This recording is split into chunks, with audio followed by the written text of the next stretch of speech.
7 money rules that made Jim Rohn wealthy. Start them at any age, ladies and gentlemen. Wealth isn't something you stumble upon. It's something you build brick by brick, habit by habit. You don't have to be young to start, and you're never too old to begin. The rules that create financial success aren't locked in vaults or reserved for the elite. They're timeless principles, simple enough to learn, powerful enough to transform. Today, I want to share with you 7 money rules that turned an ordinary life into an extraordinary one. These aren't theories, they're proven truths. If you're ready to stop chasing money and start mastering it, then lean in. Because the journey to wealth can start right here, right now with you. Spend less than you earn, always one of the simplest rules in the book, yet the most profound. Spend less than you earn, that's it, but don't let the simplicity fool you. This is where the majority miss the mark. Most people don't have a money problem, they have a spending problem. You see, it's not how much money you make that counts, it's how much of it you keep. You can earn a fortune and still end up broke if your spending always rises to meet your income, or worse, exceeds it. It's like trying to fill a bucket full of holes. No matter how much water you pour in, it keeps leaking out. Financial freedom begins the moment you decide to patch those holes and live below your means. Now, spending less than you earn doesn't mean living in misery, pinching pennies until your life feels like a sacrifice. No, it means practicing discipline. It means knowing the difference between a need and a want. It means being smarter than the latest marketing campaign that tells you your life isn't complete without the newest gadget or fashion item. Let me tell you something. Debt is not a tool, it's a trap, and overspending is the first step into that trap. People often say, you only live once, so why not enjoy it now? But I say, you only live once, so why not secure it now? There's no enjoyment in a future filled with financial regret. When you live below your means, you create margin. That margin is where opportunity lies. That margin is what allows you to invest, to save, to give, and to grow. It's the breathing room your finances need to expand. Without margin, you're constantly one emergency away from disaster. A car repair, a medical bill, a job loss. It can all topple your world if you've been living paycheck to paycheck with no space in between. Wealth is not just about accumulation, it's about insulation. Insulating yourself from the unexpected with a financial cushion built from discipline. Now, some will say, but I barely earn enough as it is. And I understand that. I've been there, but even in the smallest income, there's room for adjustment. The principle is not about the amount, it's about the habit.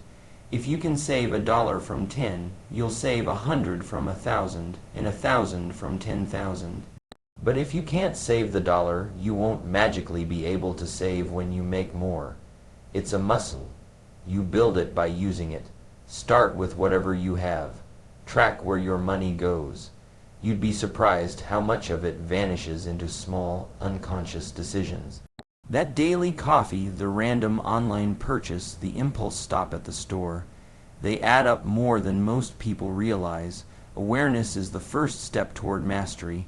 And let me share something that changed my thinking. I learned that every dollar has a job. When you don't give your money an assignment, it finds one on its own, and usually not a good one. Unassigned dollars tend to wander, they get wasted. So when you start spending less than you earn, don't just let the extra sit there, put it to work.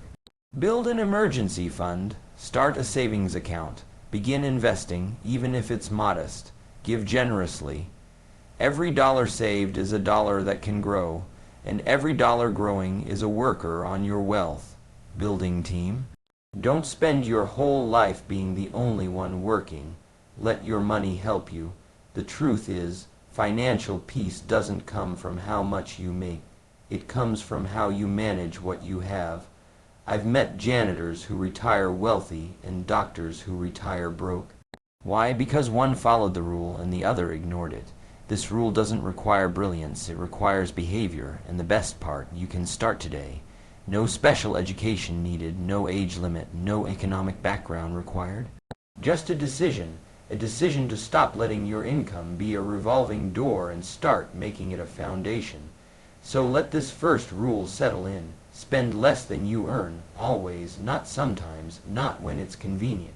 Always, it's the gateway to every other financial principle.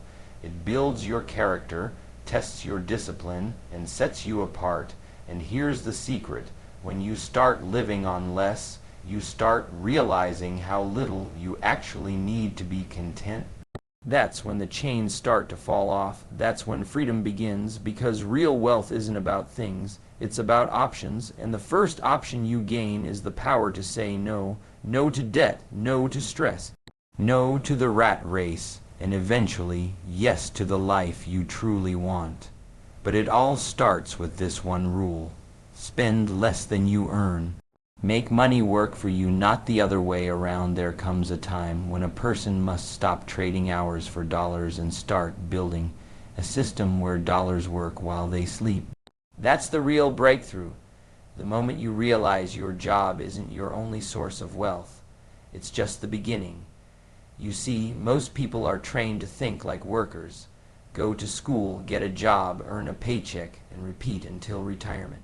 But wealth isn't built by just working harder, it's built by learning how money itself can become an employee.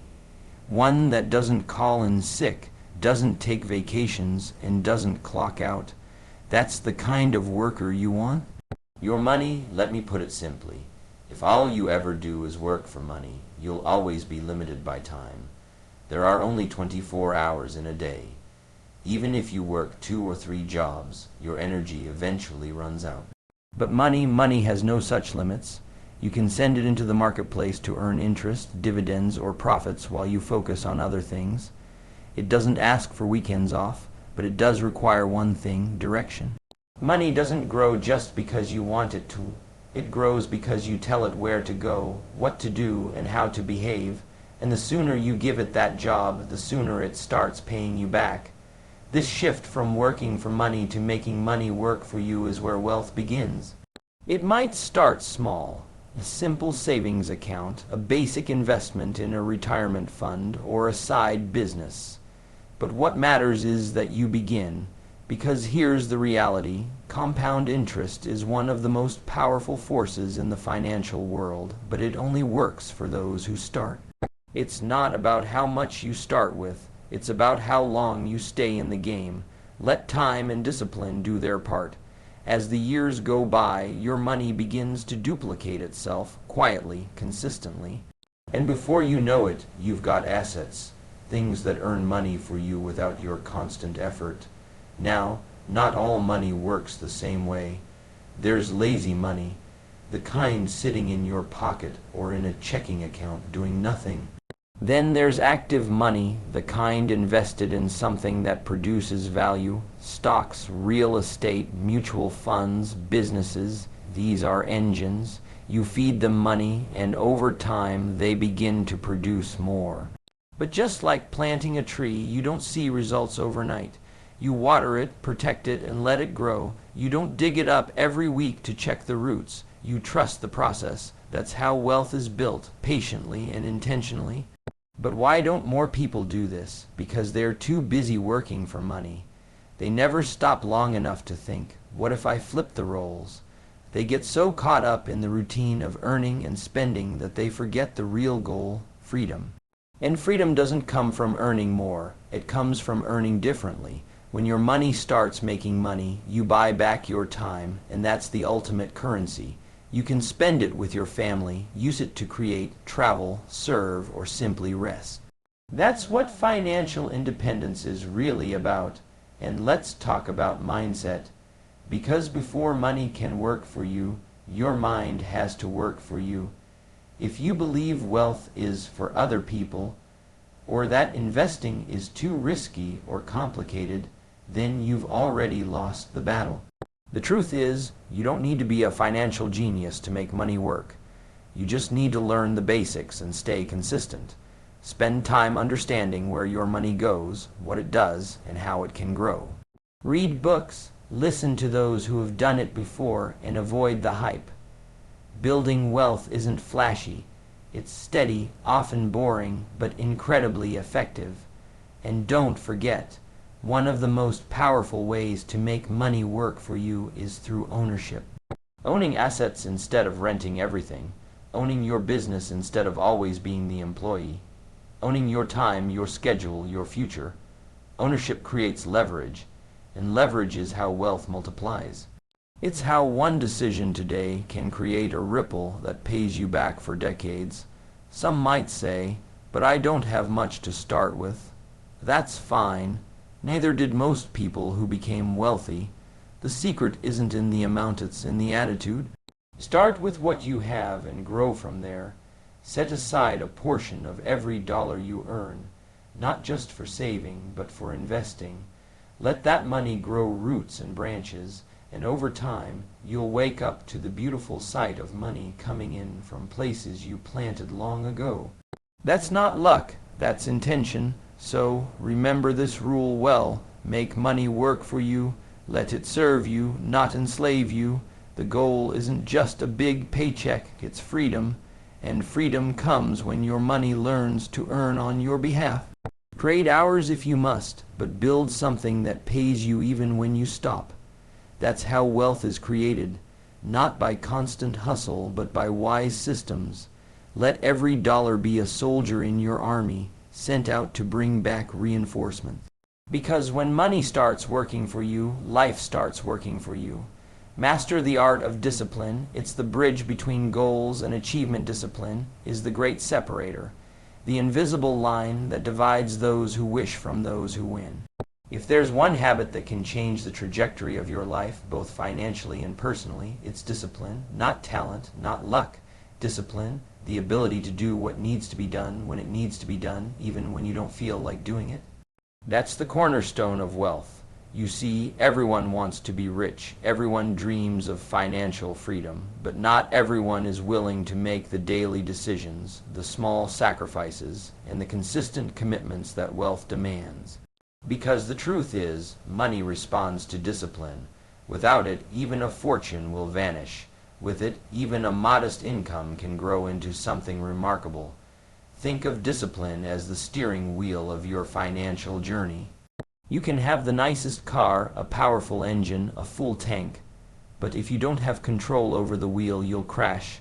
That's what happens when people earn more but never learn to manage it. They win the lottery and go broke. They get a raise but end up deeper in debt. Why? Because they didn't build the habit of discipline first. Wealth without discipline is a recipe for ruin. But discipline, even in small amounts, can multiply results over time. Discipline shows up in every decision. It's in how you spend, how you save, how you invest. It's in the choice to track your finances instead of guessing.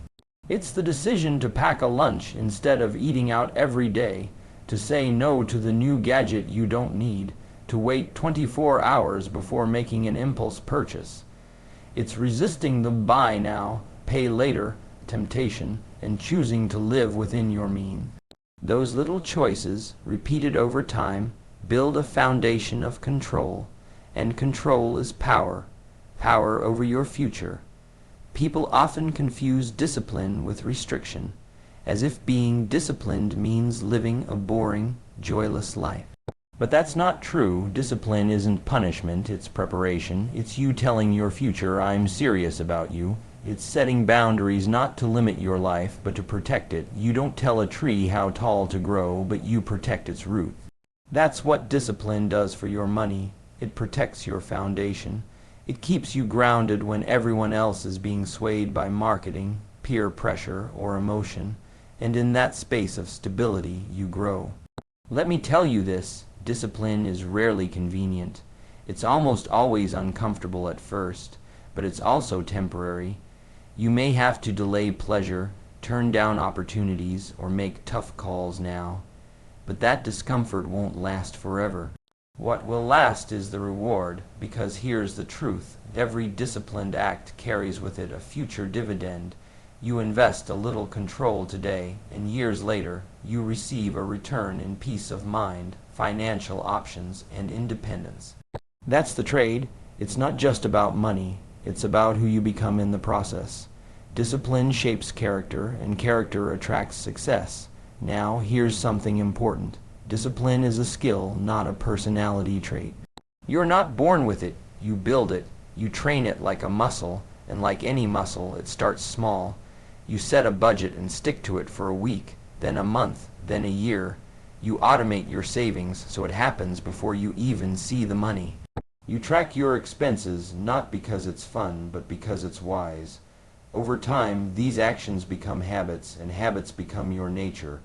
And suddenly, you look back and realize you're no longer surviving, you're thriving. And it all started with a few uncomfortable decisions done consistently. One of the best ways to develop discipline is through structure. Create systems that make good decisions easier. Set financial goals and write them down. Break them into small, clear steps. Build routines around money. Review your spending every week. Plan your expenses every month. Reflect every quarter. Use reminders. Use automation. Remove temptation from your environment. Make the disciplined choice the default choice, because willpower fades, but systems stick. When you design your life around your goals, discipline becomes a natural part of the process. And remember, discipline isn't about being perfect, it's about being consistent. You will make mistakes, you will slip, you might overspend, miss a savings goal, or make a poor investment. That's okay. What matters is getting back on track quickly. Wealth isn't built in a straight line. It's a series of pivots, corrections, and recommitments. What separates the successful is that they don't quit. They re-engage. They stay disciplined even when results are slow or setbacks come, because they know the harvest always comes, but only after the sowing season. So, let this rule be written on your heart. Discipline is the bridge between where you are and where you want to be, the bridge between dreams and reality. You can have all the knowledge, all the ambition, all the opportunity in the world, but without discipline, it won't last. With it, you can build anything. Let your discipline be stronger than your distractions. Let your future be louder than your excuses, and remember this: the pain of discipline weighs ounces, but the pain of regret weighs tons. Choose wisely, and choose daily, because your wealth isn't in your income, it's in your habits. And your strongest habit can be discipline. Pay yourself first makes saving non-negotiable, one of the greatest shifts in wealth. Building happens when you stop treating saving as something you'll try to do later and start treating it as your first financial responsibility. That's the essence of paying yourself first. It's not just a clever phrase. It's a financial philosophy that separates those who stay broke from those who build lasting wealth. The principle is simple but powerful. Before you pay your bills, before you buy groceries, before you swipe your card on anything else, set aside a portion of your income for you, not for spending, not for splurging. For saving, investing, building, this is how the wealthy think. They don't save what's left over. They save first and live on what's left. If you want to change your financial future, this is one rule you must take seriously. Always pay yourself first. Too many people live in reverse. They earn money, they pay everyone else. The landlord, the phone company, the credit card, the car loan, the restaurant, the entertainment. And when they look at what's left, it's crumbs. Maybe a few dollars, maybe nothing. And they say, I can't afford to save right now. But here's the truth. You can't afford not to. If you're always putting yourself last, you're telling your future that it doesn't matter. You're telling your goals to wait, and the danger is that life doesn't wait. Emergencies happen. Opportunities come and go. And if you haven't developed the habit of paying yourself first, you'll always be reacting instead of preparing. But when you pay yourself first, before anyone else gets a penny, you flip the script. You begin to build margin, security, and eventually freedom. The amount doesn't matter as much as the act. Even if it's 5%, 10%, or a single dollar, just start. What you're doing is training your mind and your habits to prioritize your future. This habit creates discipline, and with consistency, that little portion grows. Over time, it becomes a savings fund, an investment account, a down payment on a house, a foundation for retirement. The magic of compound interest begins to work, not for someone else, but for you. Most people wait to start saving until they make more money, but more money doesn't solve a spending problem. It magnifies it.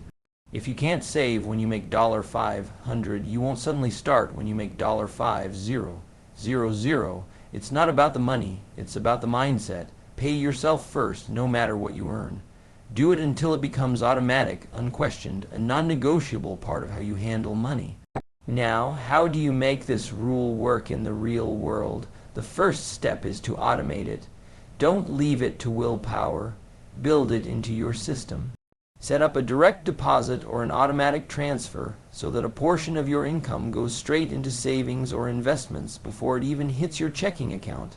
Out of sight, out of temptation. Treat it like a bill you owe yourself. After all, you work hard. Shouldn't your future benefit from that effort? Automating this step removes the friction and ensures that saving happens whether you're feeling disciplined that month or not. And once it becomes a habit, you won't even miss the money. You'll simply adjust your lifestyle around what's left. And that's where true financial control begins. Another key point, paying yourself first isn't just about saving. It's about building assets. Don't just let your money sit and rot in a low-interest account. Use it, grow it, let it work for you. That means investing wisely, whether in the stock market, a business, real estate, or even your education. The goal isn't just to accumulate dollars, it's to build wealth that generates more wealth. That's the power of paying yourself first. Every dollar you set aside becomes a seed, and over time, those seeds multiply. This is how you build a financial tree that produces fruit for the rest of your life. But you can't plant what you never set aside. Now, some people might say, I've got too much debt. I need to pay that off first. And yes, reducing debt is important. But you must do both. Saving and paying down debt are not enemies, they're partners. Even if you're chipping away at loans, you can still pay yourself first. Why? Because emergencies don't care that you're in debt.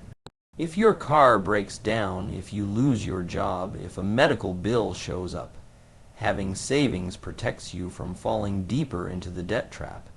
It gives you breathing room, a cushion, and over time, that cushion becomes a foundation. It's not either slash or, it's both slash and. Even small contributions to savings make a big difference over time, especially when done consistently. Paying yourself first also has a psychological benefit. It builds confidence. It creates a sense of ownership over your financial journey.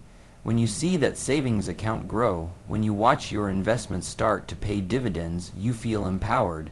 You start to believe that wealth is possible, not just for others, but for you. And that belief changes how you think, how you spend, and how you plan. It breaks the cycle of living paycheck to paycheck. It shifts you from scarcity to abundance. And once that mindset changes, your whole life starts to move in a different direction. And let's not forget, paying yourself first sends a powerful message to your future. It says, I'm planning for you, I value you, I'm building something for you. And that future version of you will thank you.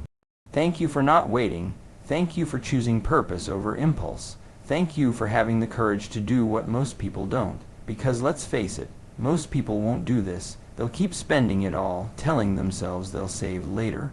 But later turns into years, and years turn into regret. Don't be most people, be the exception. Start now. Start small if you must, but start. The habit is more important than the amount. So write this rule on your heart and your bank statement. Pay yourself first. Make it automatic, make it sacred. Make it the first thing you do with every dollar you earn, because the journey to wealth isn't about windfalls, it's about habits, and this habit, more than any other, puts you in control. You don't need to wait for a promotion, an inheritance, or some financial miracle. You just need to decide, from now on, I come first. My future comes first, and every dollar I earn will reflect that decision. That's how wealth begins, not with a lucky break, but with a disciplined habit. Pay yourself first, and let the future reward your wisdom. Live below your means. Wealth has nothing to prove. One of the quietest yet most powerful money principles ever practiced by the wealthy is the rule of living below your means. Not at your means, not above your means. Below, it's not flashy, it doesn't make headlines, but this single rule, when followed consistently, becomes the bedrock of financial independence. Living below your means doesn't mean you live in scarcity or deprivation. It means you live in wisdom. You live in a way that ensures your money outpaces your lifestyle, because the truth is, it's not how much you make that determines your wealth. It's how much you keep. You can earn 6 figures and still be broke if your lifestyle eats up every dollar. And you can earn a modest income and become wealthy if you master the discipline of spending less than you earn, always and without exception. You see, most people fall into a trap. A psychological and cultural trap that says, if I earn more, I should spend more. The moment they get a raise, they upgrade their car, they move into a bigger house, they swipe the card with less hesitation.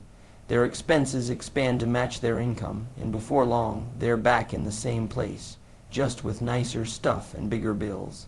That's called lifestyle inflation, and it's a silent killer of wealth. Living below your means is the antidote. It's the decision to not increase your spending just because you can.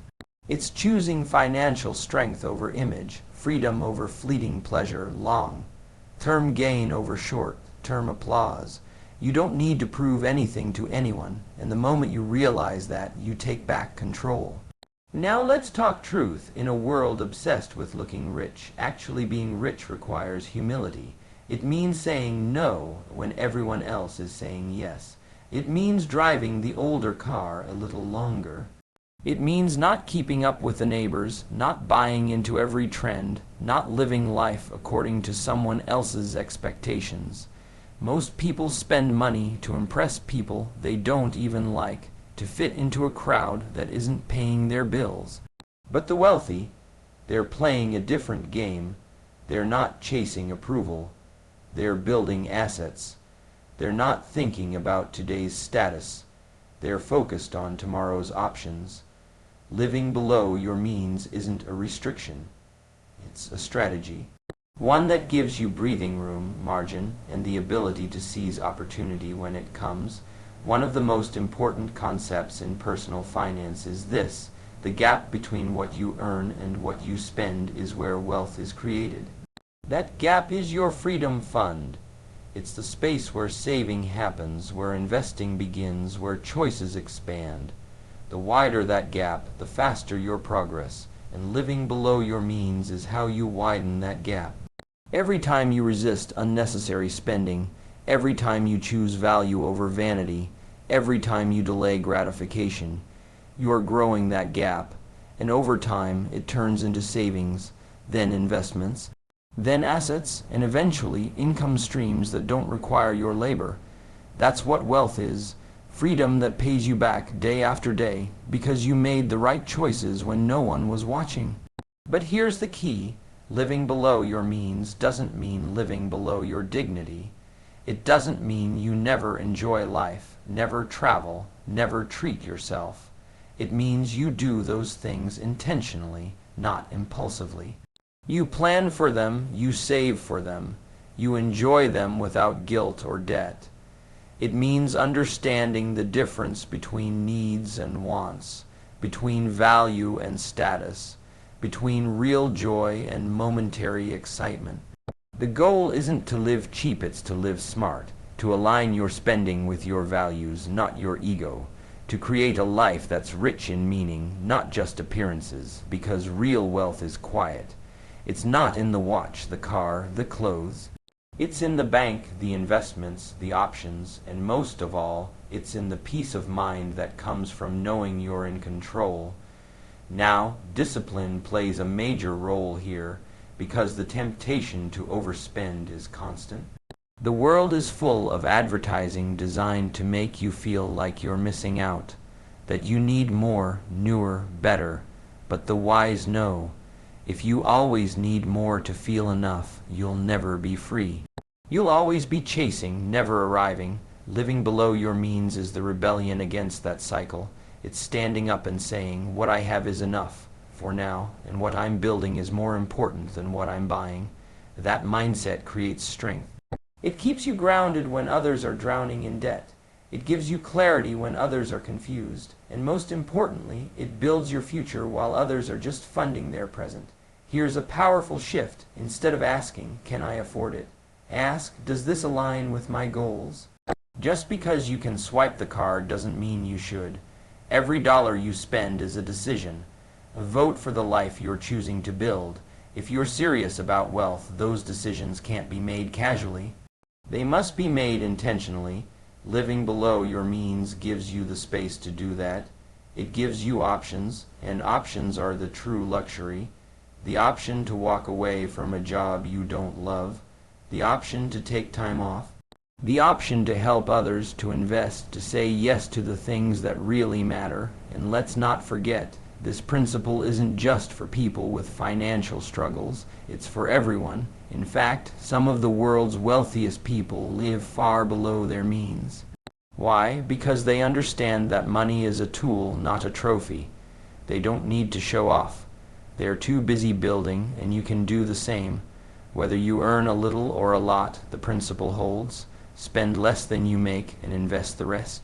Make it a rule, make it a lifestyle, and you'll find that over time your wealth grows quietly, steadily, securely. No drama, no panic, just progress. So let this rule settle deep into your thinking. Live below your means.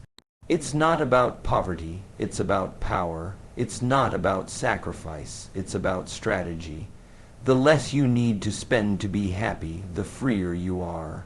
The smaller your lifestyle, the bigger your options. And when you build your life on that kind of strength, no economy, no recession, no unexpected bill can shake you. You're rooted, you're stable, you're building something that lasts because you didn't fall for the trap. You didn't need to look rich. You chose to be rich, quietly, consistently, intentionally, and that decision makes all the difference.